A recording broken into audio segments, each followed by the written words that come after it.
Hello, family. I want y'all to listen to this today. Not just how loud he's yelling, but what he's actually saying. Because if you are, what you're hearing is not rebellion, and what you're hearing is disappointment after devotion. And that's one of the most dangerous places for a believer to be if nobody explains the truth. Let's watch it. Don't tell me I didn't believe. I believed so much, I gave all my money. I used to leave church and didn't have enough money to feed my kids after service. What the hell? Nobody does that because they're playing games? I was in church 5 days a week for almost 10 years straight. Nobody, that type of dedication, if you're not serious. You hear preachers preach messages like, let me see your checkbook. Let me see your checkbook. I'll show you where your heart is, because where a man's treasure is, there will his heart be also. And here I am now saying, I gave more than all of you. I prayed more than all of you. I was devout, but I was more honest than all of you. I wanted to know what was true. I needed it proven to me. I didn't want to hear another message. I was sick of these lying pastors. God ain't talking to none of them. That's obvious. I stopped playing them games. Just because you want to keep doing it. Everybody don't care what's true, man. Everybody don't care about what they can prove to be true. Most folk give a damn only about how they feel and what they want to be true.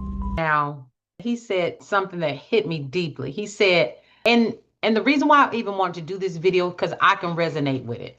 And I know so many of you can. He said, I was in church 5 days a week for almost 10 years. He said he gave more than everybody. He prayed more than everybody.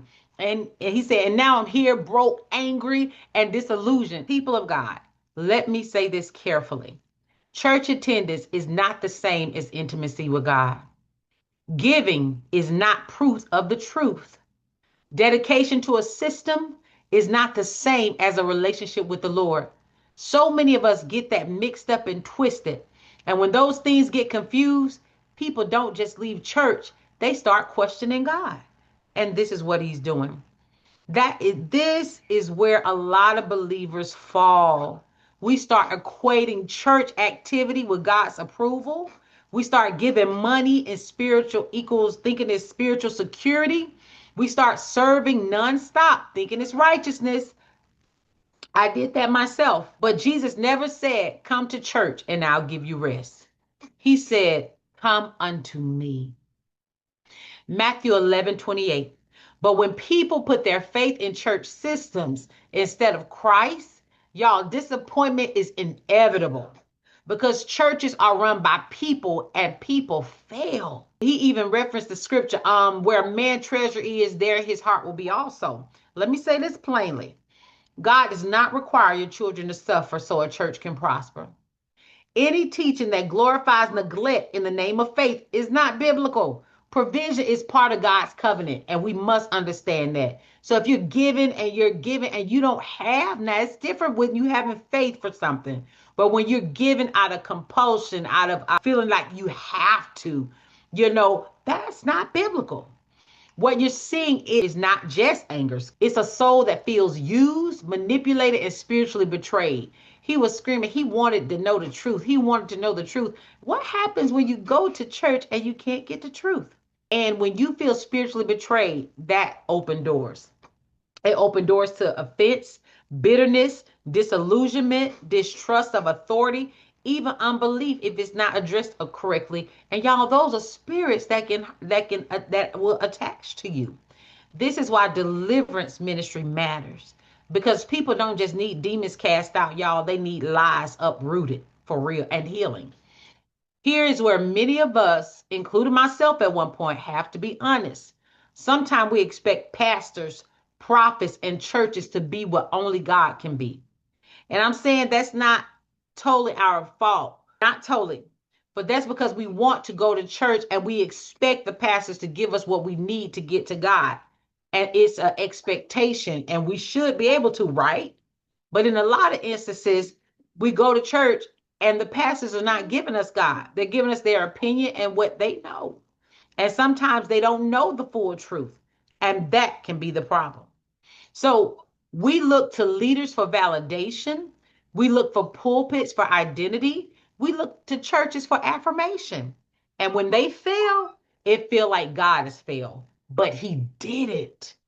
He didn't, because God never told us to follow him through people. He didn't say that. He told us to follow people only as they follow Christ.